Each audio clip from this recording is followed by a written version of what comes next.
Okay, this is a Proto 2000 RDC. This is in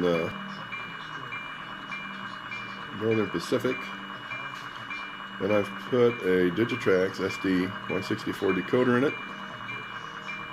I buy these from Yankee Dabbler, and they program it for the this type of unit, and I think it looks really good. I've got interior lights in there, LEDs. This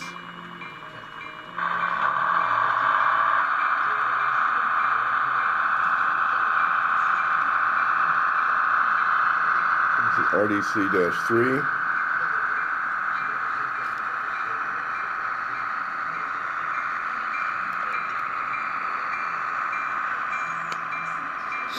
And what I'm going to do is I'll show this, because what I'm going to do now is show you how I did it, what kind of speakers I used, and how I installed the lights, and how it's wired. I watched a video on how to wire these things, but it doesn't work with this particular locomotive because the boards are different. And where this guy just drilled through the marks where you're supposed to cut the conductor on the board, that won't work because you'll be cutting through ones on the bottom that you need. So, anyway, very brief.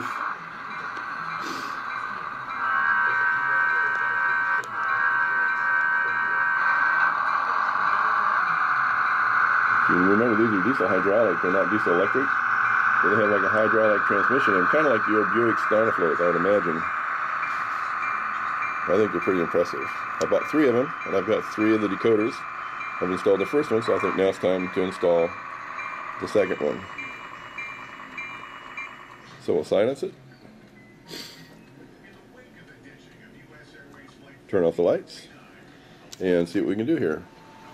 Now these are shown as Proto 1000s, but if you read the paperwork on them, basically what they have is Proto 2000 magnetic couplers and directional headlights and machined dual flywheels.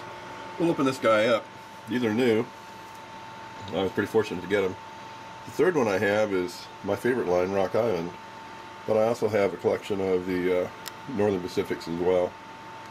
Living in the Great Northwest for a while, I kind of got partial to them as well. But as a child, of course, Rock Island was my my railroad. It's the one I got to ride the train to go to Grandpa and Grandma's in Kansas City. So my voice sounds different. I'm kind of struggling with sinuses, but we'll give it a shot.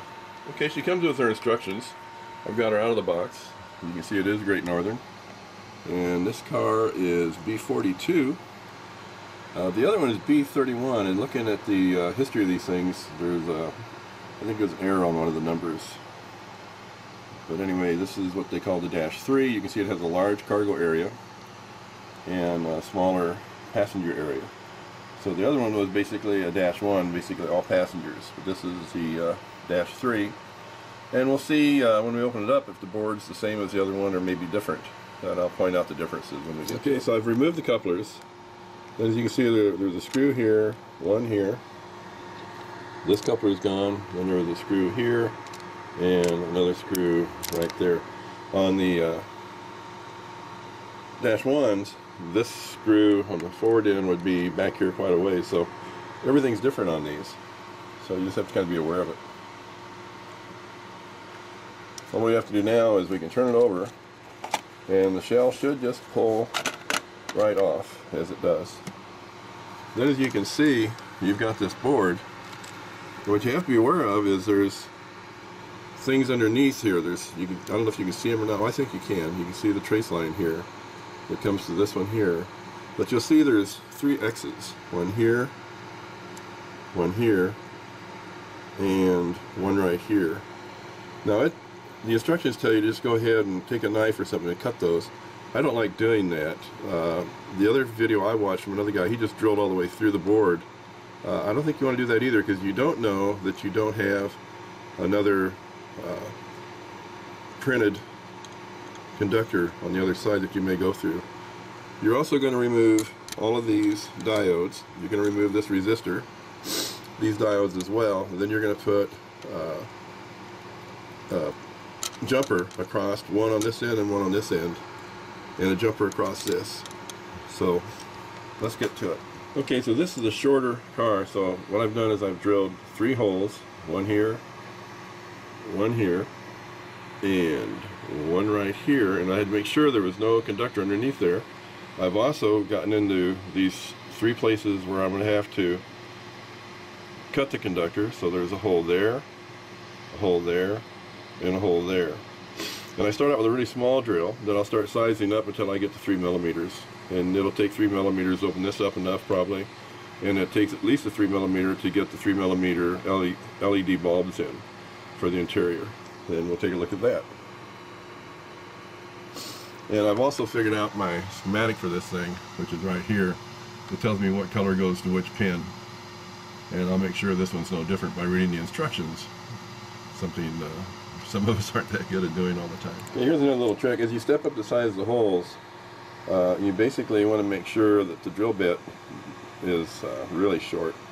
And the reason for that is when you go through these boards, drill bits are like screws, they want to go down through. I also place this hard styrene down here as a cushion. And I'll show what I mean by that. It's, as it goes through, well, I guess I just use the same size I already used, so I'll go to a bigger size. But it stops the drill from going down and allows it to stop the hole. And again, these I just barely, I'm just trying to take and cut the conductor. But anyway, there's a couple tricks that I use to make sure I don't damage anything. You want to make sure you don't press down. Okay, now the instructions will tell you to desolder the diodes. And I don't like doing that, but I cut them right off, and what I use is my track cutters, because you can see they have a really nice flat edge on one side, so you get really close. So I cut off, but you're going to have a jumper across D7. So I cut those off at the diode, like I am this one here on D4, because it has to stay too. So I cut it really close to the diode, and that leaves me the wire off of the diode coming up. Okay, I had to change batteries. So I get it right up against the edge of the diode and snip it off. And that way I have a wire sticking up. I think we can see it maybe. That allows me to, it makes it easier to solder the jumpers across.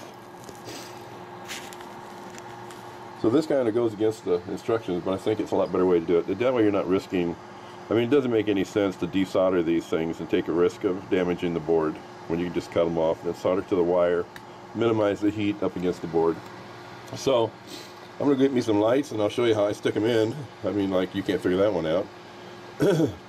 But because they're LEDs, the tolerance on those, they may be a little tight, so I just kind of keep opening them up, or I use a round file that goes in there and opens them up a little bit more. But I want to be snug, really snug, when they go in. And again, you got to protect the board as you push them in. So we'll come back to this. Okay, they kind of look like rabbit ears on an old TV, but these are the LEDs. You can see I have the negative, the short wire on this side on each one. And then what I'm going to do is they're snapped in basically. They're just open the holes just enough they fit in. And I will cut those fairly short. I use a wooden clothespin to protect them. And then I will run a wire from this one to this one to this one, and then bring it up, and this is the side that's going to get it, and it will get a 470 ohm resistor, because these are 1.5 volt, and the Digitrax 164 SDH164 decoder puts out whatever the track power is. And even using the MRC Tech 6 that I use to test these things, it is the 14.6 volts you get off that, so it's a 12 volt or better. So you use a 470 ohm resistor to drop this voltage down, and with the 3 lights it works out really well, just like you saw on the one I did before. You want to be 3 lights, but this ought to work pretty good. Okay, first of all, you can see I've got the 3 lights, the LEDs, wired, and I just left this clothespin on to kind of show you that the way I protect the bulb is I put these clothespins on, and then I go ahead and use the same solder I've been using for some time, this Mechanics solder paste. I really like it. Looking what he's ready, I'm going to go ahead and wire in the decoder into the 7 points there. I'll disconnect this, and it's going to be down here on this end, and we'll just see what it looks like here in a few minutes. Okay, so here we are today. We're wired, as you can see, per the schematic.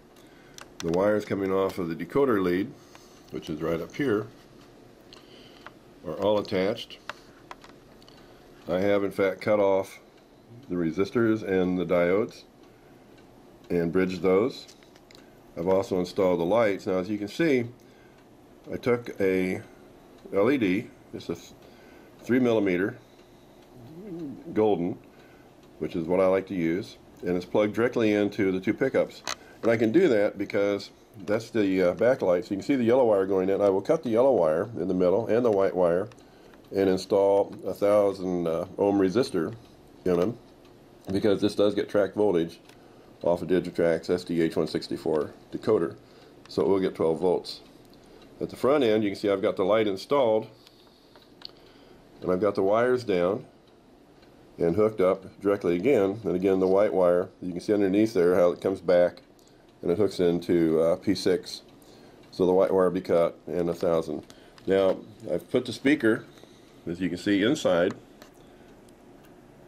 and I use Super RC Z56 to bond it, and the container it's in is part of one of my bottles that gives me my test stuff for my diabetes, and I cut those and shape them in, and then the speaker is in, and that's how I got the good sound on the other one. You can also see that the other end of the decoder, I've taken it, I've cut all the wires short I don't need, I've left the capacitor on it, and I have installed on the end of it the plug for the speaker, so I can unplug the speaker and separate the shell from the main body of the car. I also will have Velcro up here, and then the decoder will have Velcro on it, so it can be just put up so it stays out of the right way. But if I need to remove everything, I just basically just separate it from the top, and then when I'm ready to put it back in, the Velcro allows me to do that. So that's kind of where we are today. What I'm doing today is I have to cut the legs off the people because the inside of the compartment is so small and the seats are, but I'll be putting people in here pretty shortly and getting them situated so it looks like I got some passengers, and then we'll come back and take a look at it again. You can see the lights inside, 3mm LED bright whites, and they will get 1,000 ohm resistor as well, and they will go to the green wire. And according to my gentleman at Digitrack's, I will have to reprogram the green wire to go to F5 or F6 so I can turn the interior lights on and off. And again, he recommends the 1,000 ohm resistor because DCC has a tendency to peak a little bit, and it just protects your lights. I've been using like a 720 ohm resistor, but I will go to the 1K resistors as recommended by my friends at Digitrack's. So when I finished recording, I was still working on this RDC-3 for Northern Pacific, and I finished that. That decoder worked. The other two decoders I had problems with. I don't know why, but for this RDC-3 or 2, I'm sorry. And I finished that one when I got the decoders in from Digitrack's. I sent them back, and they were kind enough to redo them. So now I'm working on another 3, but it's Rock Island. But they're basically all the same as far as the interior. You can see the wiring, you can see the Digitrack's decoder, and the clothespin is there because the only place I could figure out to put the capacitor was up here, and I used my Super if I can get it out, RCZ56 adhesive to hold it, because if I have to take it back out, I can very easily. The clothespin is basically just holding it in place while it sets. Take it back out. I've put people in all of them. You can see the lights inside. There are 3, and these, or the 2 and the 1, can take 4 lights. These can only take 3. I mentioned earlier that the resistors would be 1,000, 1K, but that's not the case because these are not 1.5 volt bulbs. These are the yellow glow whites, which are 3 to 4 volts. I take it back again. I did put in the 1.5s, but I have 3 of them, so I'm still using a 470 ohm resistor, and they work fine. They're not really bright because you're pulling basically 4.5 volts, but it does give a nice look to the interior, which you'll see in a little bit. I've got the lights in. Those are the 4 volt yellow glows, one each end. and they're wired in. The speaker is in, a little bit different than the other one, but same type of container. And those speakers fit on them really nicely. And you can see it's fairly low in there. It has to be to make sure it doesn't interfere trying to get on, because it's going to be sitting right about here. So we'll see if we can put this all together, and then we'll okay, so this is the Bud RDC3 Rock Island. Let's see what it sounds like. It's at idle.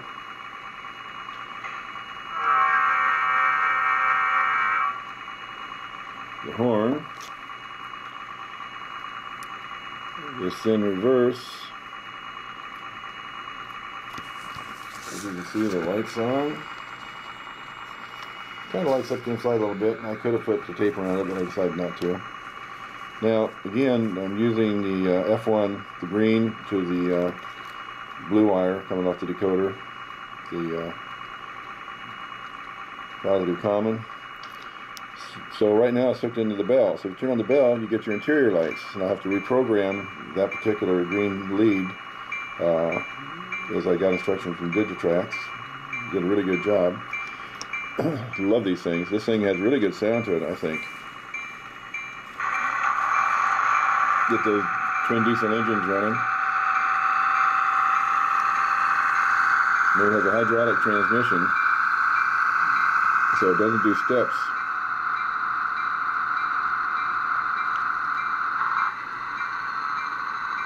Put it back and forward.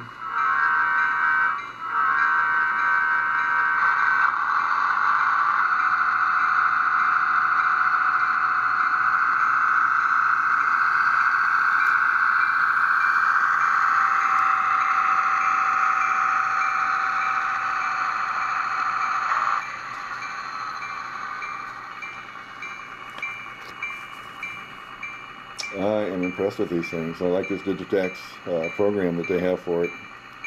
It really sounds good.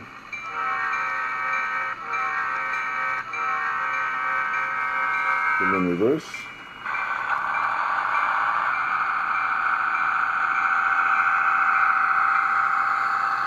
This thing really sounds real.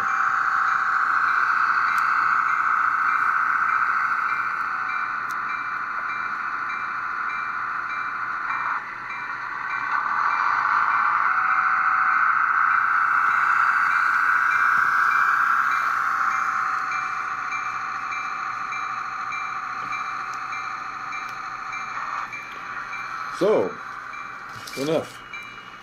I hope you're impressed with it. I like I said, I like the sound of it a lot. I think it really works well.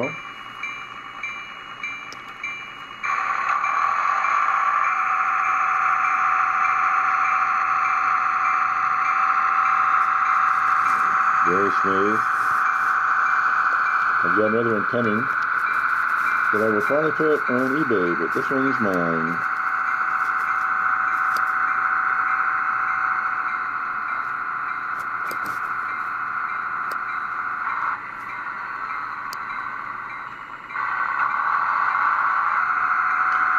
Put the couplers on it and get the bass back on like it belongs, and she's done. And thanks for watching.